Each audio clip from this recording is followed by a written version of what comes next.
गंगा सप्तमी, जिसे गंगा जयंती भी कहा जाता है, की कथा वैसाख मास के शुक्ल पक्ष की सप्तमी तिथि को सुनाई जाती है।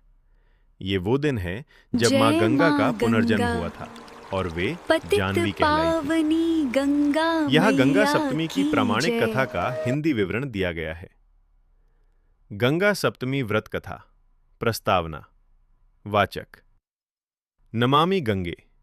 पौराणिक मान्यताओं के अनुसार वैसाख शुक्ल सप्तमी वह पावन दिन है जब ऋषि जहनु ने अपनी क्रोधाग्नि शांत होने पर गंगा जी को अपने कान से बाहर निकाला था।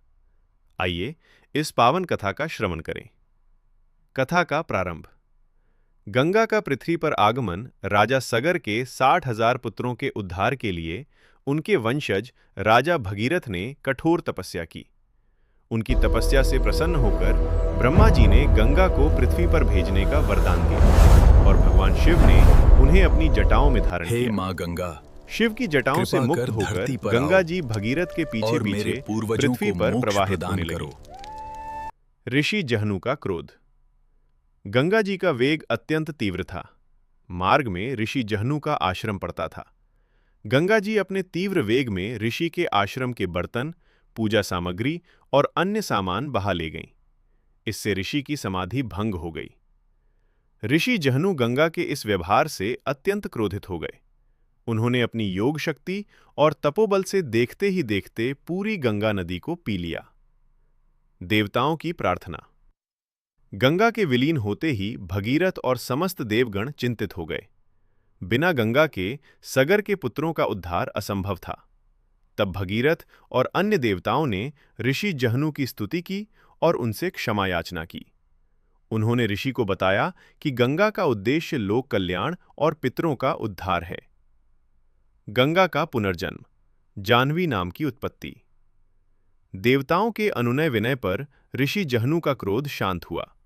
चूंकि गंगा उनके भीतर जा चुकी थीं, इसलिए उन्हें बाहर निकालने के लिए ऋषि ने वैसाख शुक्ल सप्तमी के दिन उन्हें अपने दाहिने कान से मुक्त किया।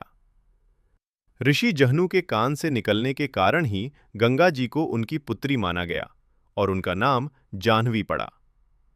पूजा विधि और महत्व। महत्व। पाप मुक्ति। माना जाता है कि गंगा सप्तमी के दिन गंगा स्नान और कथा श्रवण से मनुष्य के सभी कायिक, वाचिक और मानसिक पाप धुल जाते हैं। ग्रह शांति। इस दिन गंगा पूजन से मंगल दोष के अशुभ प्रभाव कम होते हैं। प्रमुख मंत्र। पूजा के समय इस मंत्र का उच्चारण करना कल्याणकारी होता है। ओम नमो गंगायै विश्वरूपिण्यै नारायण्यै नमो नमः। समापन। वाचक।